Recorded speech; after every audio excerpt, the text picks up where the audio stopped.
أنت إزاي بتضمن أنت بتتكلم النهارده في أكتر من 50 أو 100 صنايعي، تمام. كل واحد معاه 3، 4 على الأقل 10، 20 في الصَّبّة، إزاي بتضمن إن كل واحد فيهم ما يعملش الغلطة اللي تخلّي الشغل يبوظ؟ استلام.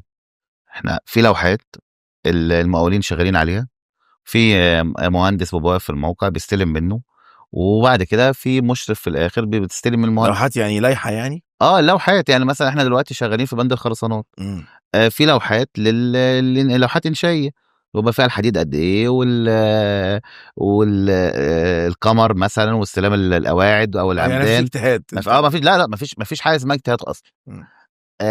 لحد آخر مسمار بنحطه في الموقع، هو مش اجتهاد من أي حد.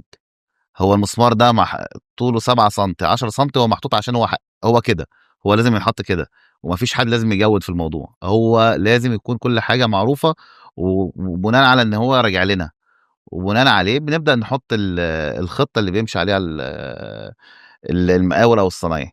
فهو فكرة الصنايعية، ودي بقى هنيجي بقى لفكرة ليه بتروح لمكتب لشركة تشطيبات وأنت ما بتشطّبش. فكرة العمالة، فكرة التوريدات، فكرة الheadache اللي ممكن يتسبب لك من إن الصنايعي ما يردش عليك. فإحنا دلوقتي أنت عارف تسوق إزاي، معاك لأ، الدركسيون. هو أصلًا لو ما ردش عليَّ أنا هاجيب واحد عليه تاني آه. أصلًا. ليه؟ لإن هو شغال مع شركة، أنت ما تعرفش تعمل كده. أنت لو جبت صنايعي وهو ليه حساب عندك، أنت ما تعرفش تدخّل عليه صنايعي تاني.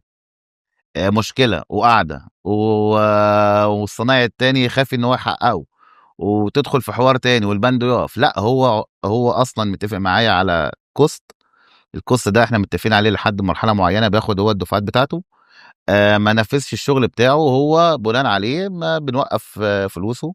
ما جاش بانزّل مقاول تاني خالص، وبعد كده نشوف مشكلتنا إحنا بقى. وهو الخسران. هو كده، كده خسران ليه؟ لإن المشروع بيكمل، واللي بيكمّل المشروع بيتحسب له المشروع. إمم. يعني هو حتى إحنا معنويًا. طبعًا. يعني هو التأسيسات كلّها ما بتتشافش. أنت بتشوف التشطيب، السبوت اللي بيتركب في الآخر، الخلاط اللي بيركب في الآخر، اللي جوّه ده أنت ما بتشوفوش.